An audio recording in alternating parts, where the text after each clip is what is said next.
ایک بہت ہی انٹرسٹنگ سوال مجھے ابھی موصول ہوا ہے میرے ویورز کی طرف سے۔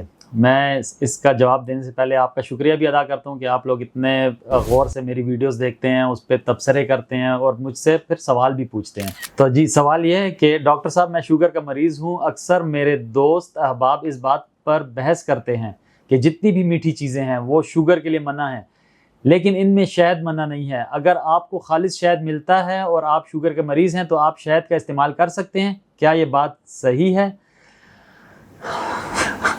میرے بھائی، یہ بات بالکل غلط ہے اور یہ ایک طبی مغالطہ ہے جو کہ لوگوں نے اپنا لیا ہے کہ بیرے کا شہد اور فلانا شہد اور فلانا شہد۔ ایسی کوئی بات نہیں ہے۔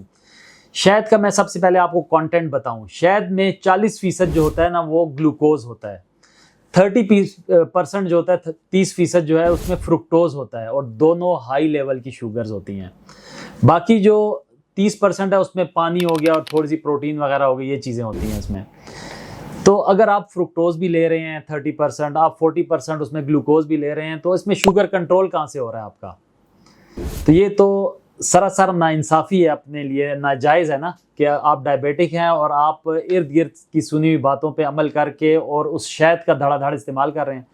اکثر لوگ آتے ہیں وہ کہتے ہیں ہم تو کہوے میں ڈال کے پی رہے ہوتے ہیں۔ سب سے پہلے تو کہوے میں شہد ڈالنا ہی غلط ہے، کیونکہ شہد جو ہے وہ زندہ چیز ہے، اور آپ کہوے میں اس کو جب ڈال لیتے ہیں تو وہ گرم کہوے کی وجہ سے اپنی افادیت کھو بیٹھتی ہے۔ وہ ٹھیک ہو گیا، وہ صرف آپ کو ٹیسٹ دے رہی ہے، باقی کچھ نہیں دے رہی، یا مٹھاس دے رہی ہے۔